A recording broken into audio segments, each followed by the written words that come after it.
और हफ्ते दो हफ्ते में,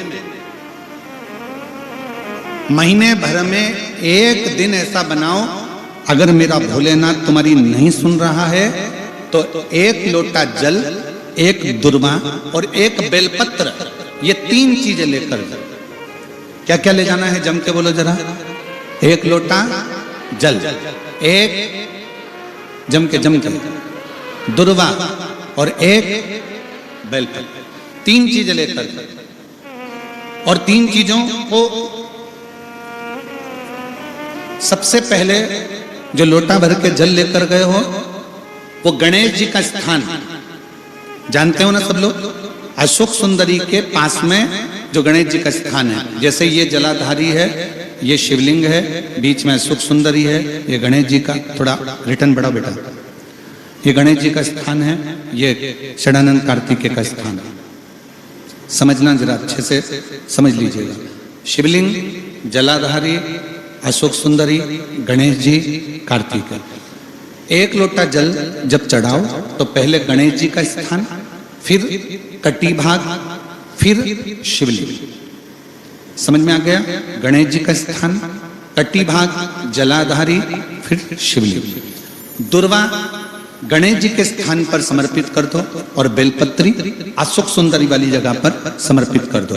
ये तीन चीजें अगर आप 2 हफ्ते में, 1 महीने में अगर एक बार भी अगर करते हो तो देवादिदेव महादेव आपकी मन की कामना पूर्ण जरूर करते हैं, ये निश्चित।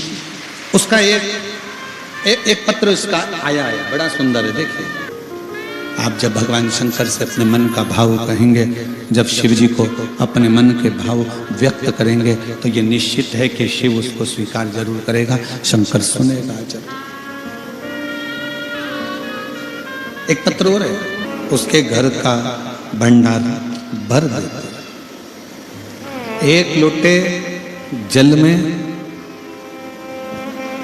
व्यक्ति के जीवन का एक सुख है।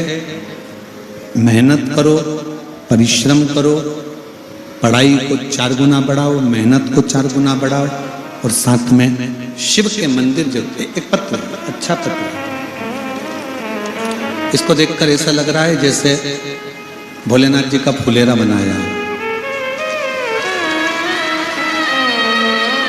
श्रीमती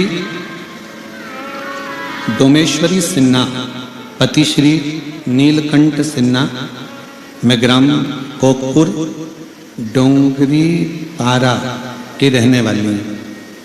मेरा मोबाइल नंबर यह है। आपके द्वारा बताए गए उपाय का एक लोटे जल शिव जी को अर्पण करने की महिमा का मैं वर्णन कर सकता हूँ। मेरे पास तो इतने शब्द ही नहीं कि मैं कुछ कह सकूं।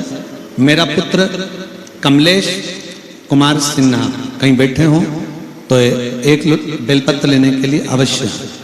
मेरा पुत्र कमलेश कुमार सिन्हा 6 वर्षों से प्राइवेट स्कूल में जॉब करता था और साथ ही सरकारी नौकरी की तैयारी भी करता था, पर उसके 6 साल से कोई सरकारी नौकरी नहीं लगी।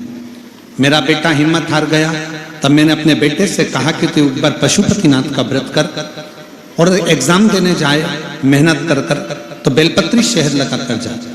4 सितंबर 2023 को मेरे बेटे ने पशुपतिनाथ का व्रत का स्मरण किया और शिवजी के मंदिर में जाकर सेवा करता, प्राइवेट जॉब करता। आपके कहने से 4 गुना पढ़ाई को बढ़ाया, मेहनत करा और बाबा की कृपा से 3 फरवरी 2024 को मेरे बेटे का परिवार न्यायालय कांकेर में आदेशिक वाहक के पद पर नियुक्ति हो गई। मैं बाबा को यहाँ धन्यवाद देने के लिए आई हूँ। मेरे बेटे ने जिस नौकरी के लिए अप्लाई किया था, शिवजी की कृपा से उसको वो नौकरी प्राप्त। कहीं बैठे हो तो एक बेलपत्र लेने के लिए अवश्य आए। शिव तत्व इसी को कहते हैं। शिव की अविरल भक्ति इसी को कहते हैं। आप जब शंकर जी के मंदिर में जाते हो, शिव के मंदिर में एक लोटा जल समर्पित करते हो, शंकर के मंदिर में जाकर एक लोटा जल देवादिदेव महादेव को चढ़ाते हो, तो ये विश्वास मानकर चलो कि मेरा शंकर कहीं ना कहीं तुम्हारे दुख को हरने के लिए तुम्हारे साथ कदम से कदम मिलाकर चलता जरूर है। चलता जाता।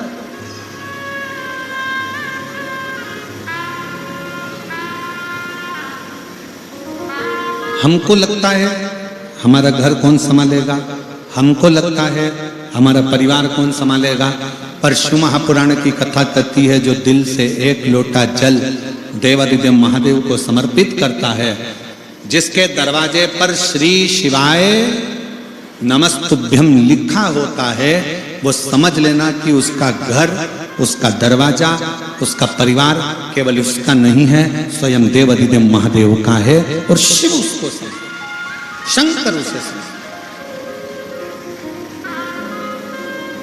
लिख दो अपने दरवाजे पर श्री शिवाय नमस्तुभ्यम। अपने घर से प्रतिदिन शिवालय में एक लोटा जल चढ़ाने के लिए जरूर जाओ।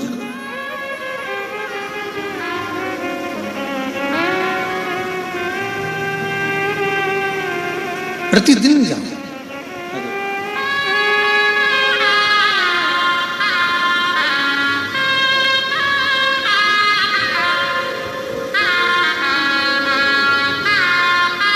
ये कमलेश के पिताजी हैं, इनके बेटे का न्यायालय कांकेर में आदेशिक वाहक के पद पर नौकरी लगी है। एक बार जोरदार ताली बजाकर।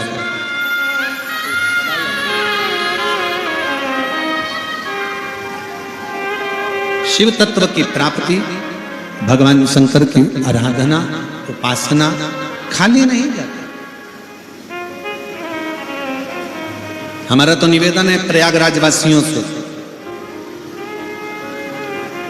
10 फरवरी से 16 फरवरी तक जो प्रयागराज में 7 दिवस, अभी तक प्रयागराज की भूमि पर एक बार भी 7 दिवसीय शिव पुराण की कथा नहीं हुई।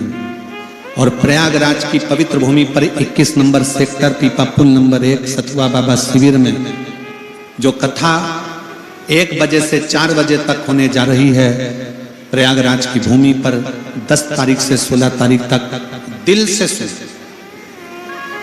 और हम जानते हैं इतना बड़ा पंडाल लगाना बड़ा कठिन है, इसलिए अपने साथ छाता लेकर आओ, बिछाने का आसन लेकर आओ, ओढ़ने का चादर लेकर आओ, पानी का बोतल लेकर आओ, अपनी व्यवस्था पूरी कर कर चलो।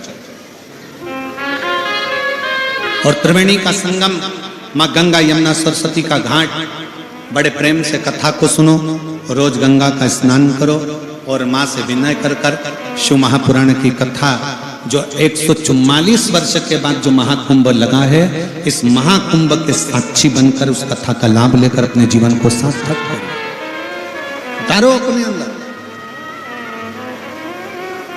प्रयागराज की भूमि पर 10 फरवरी से 16 फरवरी तक कथा चलेगी। 17 फरवरी से सिरसा हरियाणा तारा बाबा की कुटिया पर प्रारंभ हो जाएगी जो 23 फरवरी तक चलेगी। 25 फरवरी से फिर शिव महापुराण की कथा सीहोर कुबरेश्वर धाम पर रुद्राक्ष महोत्सव प्रारंभ हो जाएगा जो 3 मार्च तक चलेगा। ऐसे कथाओं का क्रम निरंतर चलता है। शिव तत्व को अपने भीतर उतारना, अपने को दिल से शंकर को अपना बनाने का प्रयास करो। शिव कथा कहती है, भगवान देवादिदेव महादेव का चरित्र कहता है।